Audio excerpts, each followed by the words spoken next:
আমার ডিভোর্স আর আমার স্বামীর দ্বিতীয় বিয়ের তারিখ একটাই, আর ডিভোর্সের একমাত্র কারণ ছিল ডাক্তার বলেছে আমি আর আমার স্বামীর বংশরক্ষা করতে পারবো না।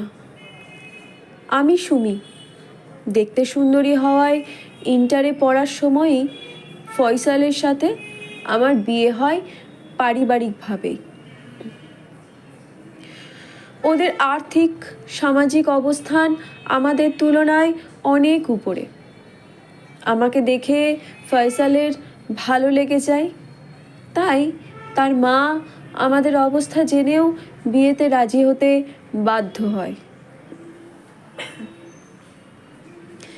বিয়েতে 7 বছর খুব ভালো কাটলেও তখনও যখন আমি মা হতে পারছিলাম না। এখন এই ডাক্তার সেই ডাক্তার করতে করতে আর দৌড়াদৌড়ি করে বিভিন্ন টেস্ট করাতে করাতে কখন যে আমার প্রতি ওর ভালোবাসা কমতে শুরু করেছিল বুঝতেই পারিনি। সব রিপোর্ট দেখে শেষে যখন একজন ডাক্তার বলেই দিল যে আমি কখনো মা হতে পারবো না, তখন থেকেই পরিবারের অন্যান্য সদস্যদের সাথে ফয়সালের চেহারাও চেঞ্জ হয়ে গেল। প্রথমে মানসিক নির্যাতন, তারপর শারীরিক। সবাই মিলে এমন পরিস্থিতি তৈরি করলো যে আমি যেন বলি আমাকে ডিভোর্স দিয়ে তুমি আর একটা বিয়ে করে তোমার বংশ রক্ষা করো। করেছিলামও তাই। সহ্য করতে না পেরে একদিন বলেই ফেললাম, আমার চেয়ে যখন তোমার কাছে বংশ রক্ষায় বড়, তবে আমাকে ডিভোর্স দিয়ে দাও। তারা যেন এই দিনটার জন্যই অনেক দিন ধরে অপেক্ষা করেছিল। আমার শাশুড়ির 7 দিনও লাগেনি মেয়ে খুঁজে বের করতে। মেয়ে একটু কালো হলেও চেহারা সুন্দর। সবচেয়ে বড় কথা, বংশ রক্ষা করতে পারলেই হবে।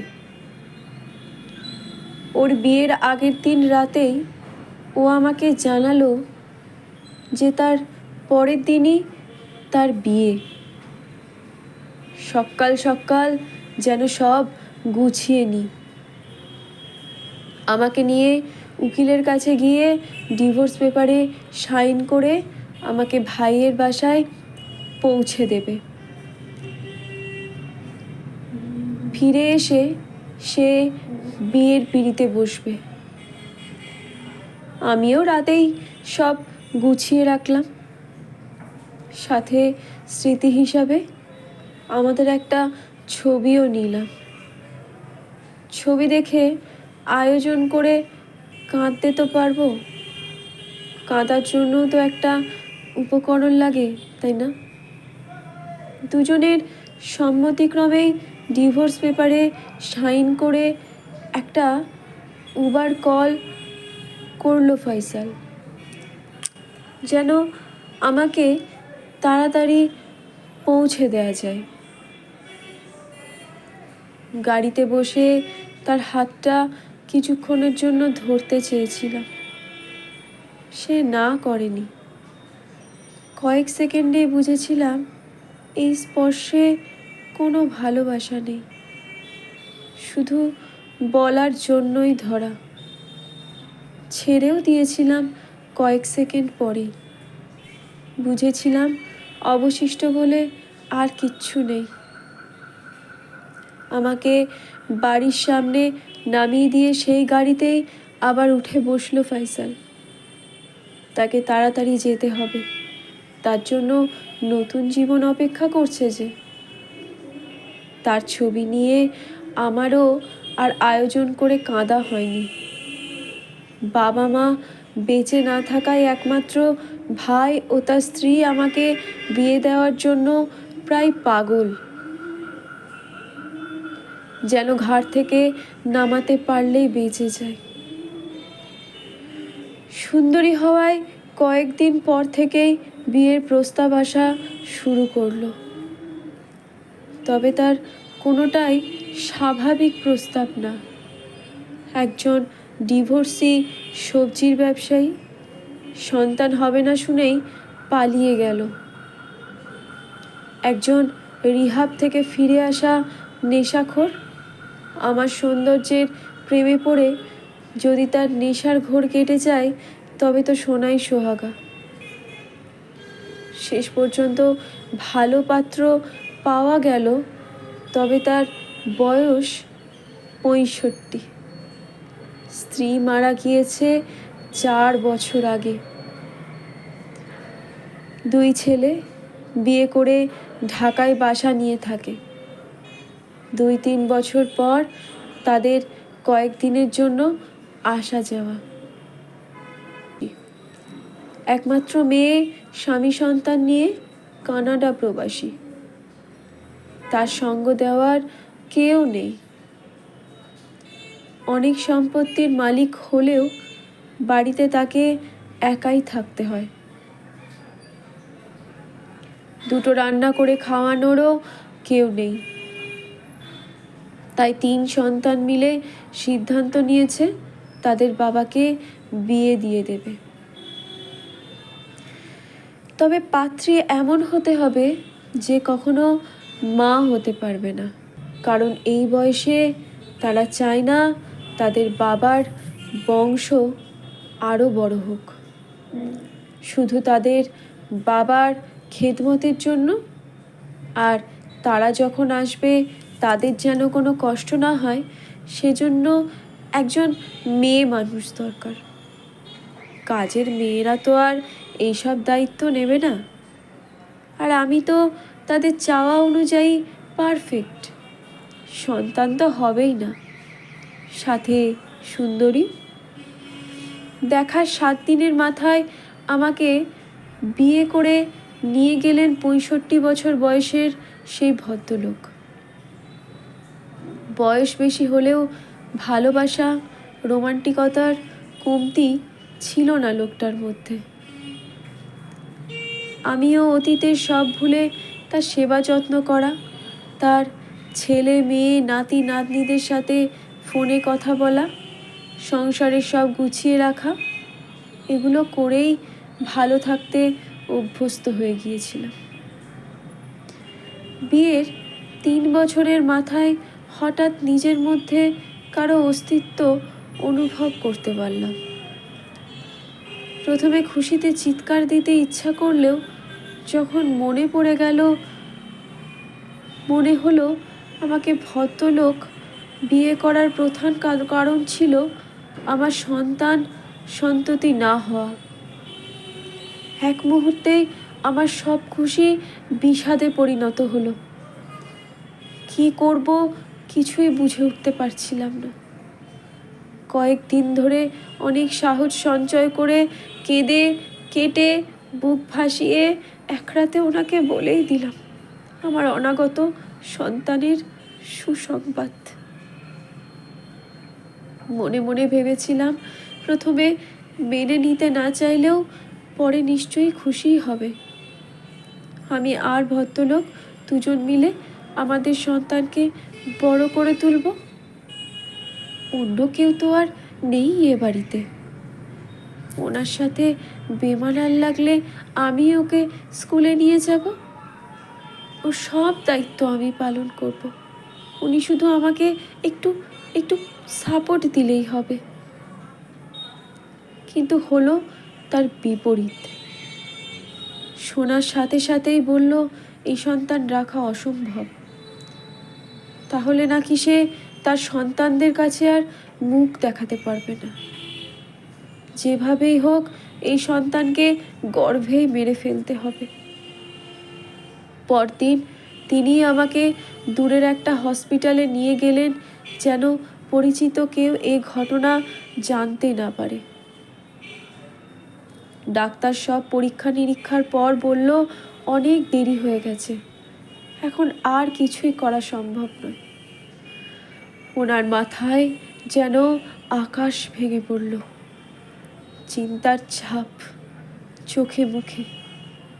আমি এদিকে খুশি, অন্যদিকে সামনের পরিণতির কথা ভেবে আতঙ্কিত। শেষ পর্যন্ত কি হবে ভাবতেই গা শিউরে উঠছে। অনেক চিন্তা ভাবনা করে ভদ্রলোক আমাকে দুটি পথ দেখালেন। এর যে কোনো একটা আমাকে বেছে নিতে হবে, তাছাড়া আর কোনো অপশন নেই।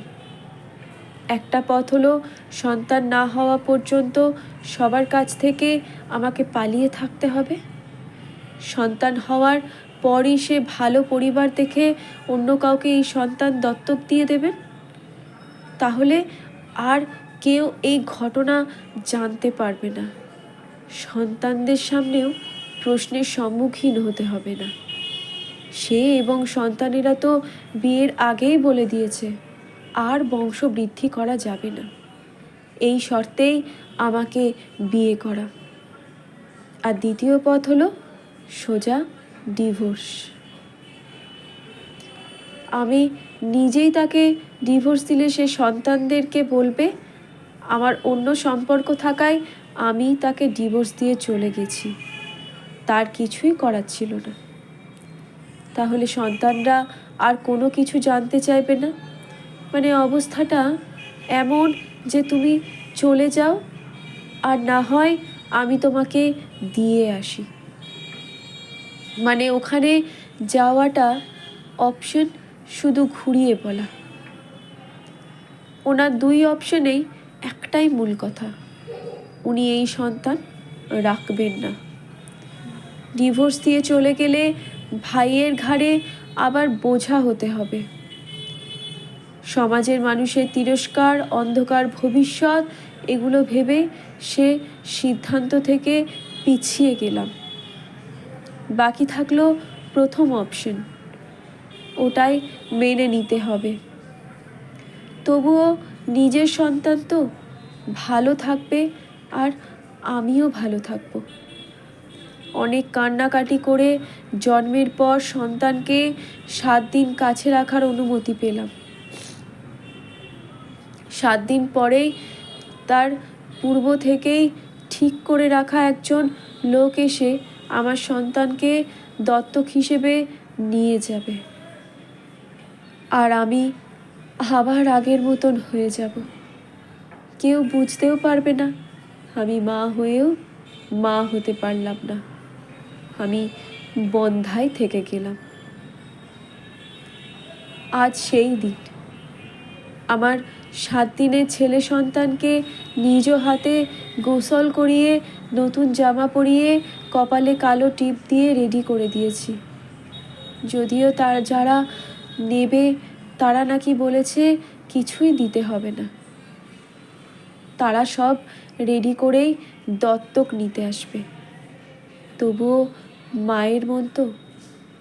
চুরি করে সেলাই করা কয়েকটা কাঁথা, হাতে বানানো কয়েকটা জামা, আর নিজের গলার একটা সোনার চেন একটা ছোট ব্যাগে ভরে দিয়েছি, নিজেকে সান্ত্বনা দেওয়ার জন্য যে নিজের সন্তানকে কিছু হলেও আমি দিতে পেরেছি।